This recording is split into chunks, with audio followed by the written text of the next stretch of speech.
Hello everyone, how are you? Hope everyone will be fit and fine and be in best of their health. So जैसा कि आपकी IBA की test जो है वो ख़त्म हो गई है, एंड हो गई है. सो डैट्स वाई आपने अभी भी पढ़ते रहना है, ठीक है. छोड़ नहीं देना, स्टडी को क्विट नहीं करना, स्किप नहीं करना, क्योंकि हमारे स्टूडेंट्स की यही भूल होती है कि टेस्ट ख़त्म हो जाता है फिर वो पढ़ते ही नहीं है. फिर बाद में जब टेस्ट आता है तो उसका स्कोर क्या आता है, कम आता है. सो कंसिस्टेंसी, ठीक है, कंसिस्टेंसी लाजमी है स्टडी में. सो डैट्स वाई क्योंकि अभी कोई टेस्ट नहीं है IBA की, सो हम ये करते हैं कि हम इंग्लिश ग्रामर को पढ़ेंगे. सो हम इंग्लिश ग्रामर को जो पढ़ेंगे अब, वो पढ़ेंगे एक famous popular well renowned book से, जिसका नाम हमारे पास है high school English grammar and composition by Wren and Martin. So ये जो बुक है रेन एंड मार्टिन, ये CSS के लेवल तक रिकमेंड की जाती है और पढ़ाई जाती है. सो डैट्स वाई आपसे मेरी गुजारिश है अभी कि आप लाजमी एक रजिस्टर बुक लें, ठीक है, रजिस्टर बुक लें, और जो भी लेक्चर मैं इस पर बनाता जाऊँ, इंग्लिश ग्रामर के कॉन्सेप्ट सिखाता जाऊँ, सो आप उसको क्या करें, रजिस्टर पर नोट करते जाएं और उसको रिवाइज करते जाएं. और मैं कोशिश करूँगा जो टॉपिक मैं पढ़ाऊँ उसके बाद जो है ना रात के टाइम खास करके 10 बजे 10 PM एट नाइट मैं जो है ना लाइव आऊँ, ठीक है, आपसे उसी लेक्चर के बारे में क्वेश्चंस करूँ ताकि आपकी इंग्लिश ग्रामर क्या हो जाए, बूस्टअप हो जाए, अच्छे लेवल पर आ जाए. सो डैट्स वाई. अच्छा, इस लेक्चर में बेसिकली हम सिर्फ आपको रेन एंड मार्टिन ये जो बुक है इसमें जितने भी हमारे पास टॉपिक्स हैं, ठीक है, टॉपिक्स के लें या आप इसे कह लें कंटेंट्स, ठीक है, इसको कंटेंट्स भी मतलब मवाद भी बोला जाता है या टॉपिक्स बोले, आपकी मर्ज़ी है. सो टॉपिक्स से आपको फेमिलियर कराऊंगा कि कौन से टॉपिक यहाँ पर हम पढ़ेंगे इस बुक के थ्रू. सो बहुत ही इम्पोर्टेंट बुक है अगर आप अपनी ग्रामर स्ट्रॉन्ग करना चाहते हैं. ये बुक जो है ना आपके लिए बैकबोन साबित हो सकती है. सो आइए इस बुक के जो हमारे पास मेन कंटेंट्स है, मवाद है. कंटेंट का मतलब होता है मवाद, ठीक है, जो टॉपिक्स आप पढ़ेंगे इस किताब के थ्रू, मवाद पढ़ेंगे वो कौन से हैं. So basically rain and Martin में जो ना चैप्टराइजेशन की गई है, हर टॉपिक का एक चैप्टर रखा गया है. एक चैप्टर का आपको वो पढ़ाएंगे, ठीक है, फिर उसके बाद एक एक्सरसाइज देंगे उस टॉपिक के अबाउट. सो हम एक्सरसाइजेज भी हल करते जाएंगे. अच्छा जी. सो जो पहला आपका चैप्टर है वो है द सेंटेंस. सेंटेंस सबको पता है कि रीढ़ की हड्डी की हैसियत रखता है, बैकबोन है, ठीक है, इंग्लिश ग्रामर में. ये जो हम ग्रामर पढ़ते हैं ज़ाहिर सी बात है सेंटेंस बनाने के लिए पढ़ते हैं. सो सेंटेंस क्या होता है और उसके अलावा सेंटेंस के जो काइंड्स होते हैं, ठीक है, सो उसके बारे में ये चैप्टर है सारा, उसको हम डिटेल से पढ़ेंगे. उसके बाद जो मेन टॉपिक है subject and predicate. Basically subject and predicate आपके पार्ट्स होते हैं सेंटेंस के. सो सेंटेंस पढ़ेंगे, फिर उसके पार्ट्स सब्जेक्ट एंड प्रेडिकेट, ये एक अलग चैप्टर है. उसके बाद थर्ड चैप्टर हमारे पास है द फ्रेज, फ़िक्रा जिसे हम बोलते हैं. उसके बाद क्लास, ठीक है, अभी आपके पास पेपर में आया था ना कि डिपेंडेंट क्लास कौन सी है, हमें बताएं, और इंडिपेंडेंट क्लास कौन सी है. सो ये सारी चीज़ें हम इसमें पढ़ेंगे, the phrase and the clause. So ये बहुत इंपॉर्टेंट है. इसमें तो टाइप्स ऑफ फ्रेजेस, ठीक है, जिस तरह noun phrase, adjective phrase, adverb phrase, ये भी, और उसके अलावा जो क्लास के टाइप्स हैं, noun class, adjective class, adverb class, independent class, dependent class, ये सारे कॉन्सेप्ट आपको मिलेंगे.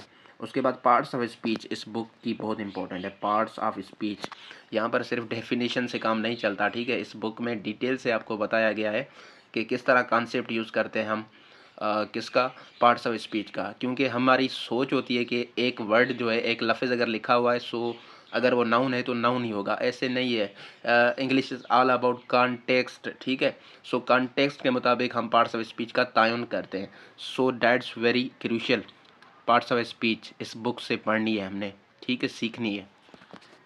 उसके बाद पार्ट्स ऑफ स्पीच में पहला आपके पास है नाउन, ठीक है. नाउन की कौन कौन सी चीज़ें हम पढ़ेंगे.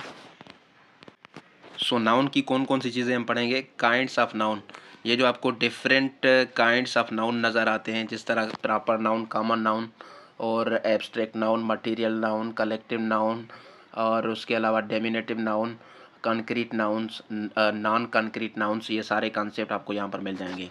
उसके बाद नाउन के जो जेंडर हैं, masculine gender, feminine gender, common gender, neuter gender, ये सारे आपको इसमें मिल जाएंगे.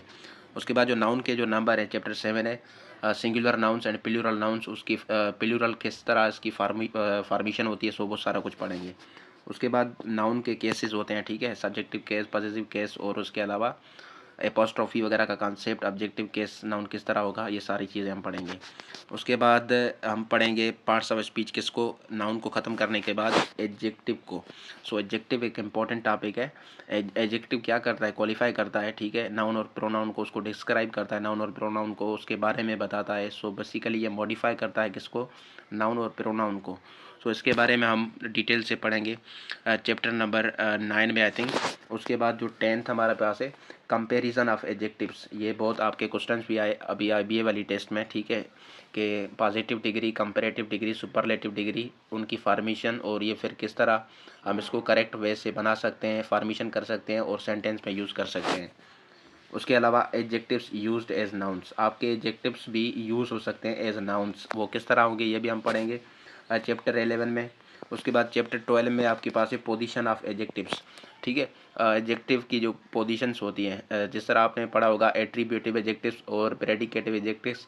सो इनकी जो पोजीशन होती है डिफरेंट होती है, वो हम पढ़ेंगे। उसके बाद the correct use of some adjectives, कुछ खास एडजेक्टिव्स होते हैं उनका करेक्ट यूज़ करना होता है, जिस तरह सम, एनी हो गया, ठीक है। सो वो सारी चीज़ें पढ़ेंगे। उसके बाद आपका चैप्टर आ रहा है एडजेक्टिव के बाद articles, A and the, indefinite articles और डेफिनेट आर्टिकल्स, इसको हम डिटेल से पढ़ेंगे, बहुत डिटेल से पढ़ेंगे इसको, ठीक है हम। और आर्टिकल हमें कहाँ पर यूज़ नहीं करना सेंटेंस में, ठीक है, वो भी हम पढ़ेंगे, जिसे हम कहते हैं ओमिशन ऑफ आर्टिकल, ये टॉपिक है हमारा। उसके बाद आप आर्टिकल्स के बाद पढ़ेंगे। सो यहाँ पर सीक्वेंस है, ठीक है, सीक्वेंस से ग्रामर दी की हुई है। उसके बाद प्रोनाउंस पर आप आएंगे, ठीक है। सो प्रोनाउन बेसिकली क्या होता है यह आप पढ़ेंगे। उसके बाद पर्सनल प्रोनाउंस को डिटेल से पढ़ेंगे, उसकी केसेस, ठीक है, पर्सनल प्रोनाउन की ये डिटेल से पढ़ेंगे। उसके बाद रिफ्लेक्सिव एंड एम्फेटिक प्रोनाउंस में क्या डिफरेंस है ये आप डिटेल से पढ़ेंगे। डेमॉन्स्ट्रेटिव, इंडेफिनेट एंड डिस्ट्रीब्यूटिव प्रोनाउंस क्या होते हैं, इनके यूज़। डिस्ट्रीब्यूटिव प्रोनाउंस तो एरर डिटेक्शन में आता रहता है, ठीक है। और उसके बाद ये जो 18 चैप्टर है रिलेटिव प्रोनाउंस, इसका कॉन्सेप्ट हम डिटेल से पढ़ेंगे। इंटेरोगेटिव प्रोनाउंस, इसका कॉन्सेप्ट हम डिटेल से पढ़ेंगे। उसके बाद वर्ब, ठीक है, वर्ब बैकबोन है, वर्ब के बाद बगैर कोई भी चीज़, कोई सेंटेंस नहीं बन सकता। So verb is very important. Transitive verb और इंट्रांजिटिव वर्ब्स हम पढ़ेंगे, इसमें क्या डिफरेंस है। उसके बाद वर्ब्स ऑफ इनकम्प्लीट प्रेडिकेशन, ठीक है, ये हम पढ़ेंगे 21 चैप्टर में। उसके बाद active voice and passive voice, ठीक है, ये तो आपके टेस्ट में आते हैं। So active voice, passive voice पढ़ेंगे। उसके बाद 23 चैप्टर में हम मूड, ठीक है, मूड क्या होता है उसके टाइप्स पढ़ेंगे। मूड भी है भाई, मूड, ठीक है, ये टॉपिक भी है।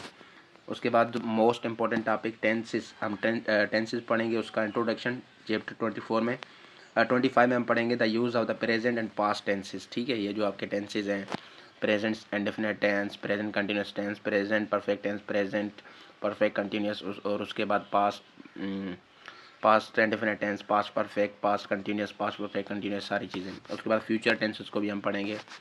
उसके बाद वर्ब पढ़ेंगे, पर्सन एंड नंबर, ठीक है, वर्ब पर्सन और नंबर के साथ किस तरह अग्री करता है। उसके बाद इन्फिनेटिव पढ़ेंगे, ठीक है, इन्फिनेटिव का मतलब क्या है, टू प्लस वर्ब की फर्स्ट फॉर्म, ठीक है, ये हम पढ़ेंगे, इसके यूजेज सारा कुछ। उसके बाद पार्टिसिपल पढ़ेंगे, present participle, past participle, perfect participle, ये सारी चीज़ें इधर पढ़ेंगे। उसके बाद हम पढ़ेंगे 30 चैप्टर में द जेरेंट के यूजेजेस और उसके काम। 31 में इर्रेगुलर वर्ब्स हम पढ़ेंगे। 32 में हम ऑक्सिलरीज एंड मॉडल्स, ठीक है, ऑक्सिलरी वर्ब, हेल्पिंग वर्ब्स पढ़ेंगे और मॉडल वर्ब्स भी पढ़ेंगे। उसके बाद conjugation of the verb love, conjugation का मतलब होता है गर्दान या फेरा, मतलब कि हर सब्जेक्ट के साथ आप चेक करेंगे, ठीक है। उसके बाद एडवर्ब पढ़ेंगे, इंपॉर्टेंट टॉपिक है, कॉन्सेप्ट है। कंपैरिजन ऑफ एडवर्ब्स भी होता है, ये भी टॉपिक पढ़ेंगे। फॉर्मेशन ऑफ एडवर्ब्स किस तरह होती है ये पढ़ेंगे। पोजीशन ऑफ एडवर्ब्स किस तरह होती है ये पढ़ेंगे। प्रीपोजिशन पढ़ेंगे। और उसके अलावा हम क्या पढ़ेंगे 39 में वर्ड्स फॉलोड बाय प्रीपोजिशंस, ठीक है, मतलब फिक्स्ड प्रीपोजिशंस, ठीक है, कौन से प्रीपोजिशंस पढ़ेंगे, फिक्स्ड प्रीपोजिशंस पढ़ेंगे। और then some conjunctions and their, sorry, उसके बाद चैप्टर है द कंजंक्शन हम पढ़ेंगे, some conjunctions and their usages. So कुछ इंपॉर्टेंट कंजंक्शन होते हैं हमारे पास, उनके यूजेस पढ़ेंगे। उसके बाद इंटरजेक्शन पढ़ेंगे। उसके बाद the same word use at different parts of speech, एक वर्ड जो है ना डिफरेंट पार्ट्स ऑफ स्पीच में किस तरह यूज़ हो रहा है वो हम पढ़ेंगे। अच्छा जी, उसके बाद बुक 2 में आपका कंपोजिशन शुरू हो रहा है, ठीक है। पार्ट 1 में एनालिसिस करेंगे हम सेंटेंसेस का, ट्रांसफॉर्मेशन मतलब कि सिंपल को कंपाउंड में किस तरह, कंपाउंड को कॉम्प्लेक्स में किस तरह चेंज करना है। एंड देन सिंथेसिस, हम मतलब कि सेंटेंसेस बनाना सीखेंगे। उसके बाद ये जो फर्स्ट पे आएगा एनालिसिस ऑफ सिंपल सेंटेंसेस हम करेंगे, फ्रेजेस पढ़ेंगे टाइप्स के साथ, ठीक है। और उसके बाद हम पढ़ेंगे क्लासेस विद टाइप्स, और उसके अलावा सेंटेंस में हम पढ़ेंगे स्ट्रक्चर के लिहाज से जो ये टाइप्स होते हैं सेंटेंस के, सिंपल, कंपाउंड एंड कम्प्लेक्स, और कंपाउंड कम्प्लेक्स सेंटेंस भी। उसके बाद ये जो more about adjective class, more about adverb class, ठीक है, ये सारी चीज़ें। एडवर्ब क्लास के टाइप्स होते हैं जिस तरह adverb class of time, adverb class of place, adverb class of purpose, adverb class of cause and reason, adverb class of condition, adverb classes of result and consequence. So ये चीज़ें पढ़ेंगे। और उसके बाद adverb class of comparison, adverb classes of supposition और concession, ठीक है। उसके बाद एनालिसिस ऑफ कम्प्लेक्स सेंटेंसेस हम करेंगे, एनालिसिस ऑफ कंपाउंड सेंटेंसेस हम करेंगे। उसके बाद ट्रांसफॉर्मेशन ऑफ सेंटेंसेस, ठीक है, sentence containing the adverb too, ये रिमूव टू आप सीखेंगे। इंटरचेंज, उसके बाद interchange of degrees of comparison, ये किस तरह हम कर सकते हैं, ये चीज़ें हम सीखेंगे। उसके बाद जी interchange of active voice and passive voice, ये आप सीखेंगे, active voice passive voice, interchange of affirmative and negative sentences, interchange of interrogative and assertive sentence, interchange of exclamatory and assertive sentence, interchange of one part of speech for another, ये हम सीखेंगे। उसके बाद जी transformation of sentences, ठीक है, conversion of simple sentences to compound, conversion of compound sentences to simple sentences, conversion of simple sentences to complex sentences. उसके बाद ये सारी कन्वर्जन है, ठीक है। उसके बाद हम सिंथेसिस सीखेंगे कि कॉम्बिनेशन ऑफ टू और more simple sentences into simple sentence कर सकते हैं, ठीक है, ये सिंथेसिस भी हम पढ़ेंगे। अच्छा जी, उसके बाद ये टॉपिक आपका बहुत है, मैं पार्ट 2 जो है करेक्ट यूज़, ठीक है, agreement of the verb with the subject, ये बहुत इंपॉर्टेंट है। Nouns and pronouns, adjectives, verbs, adverbs, conjunctions, order of words, तरतीब वर्ड्स की, ये सारी चीज़ें पढ़ेंगे।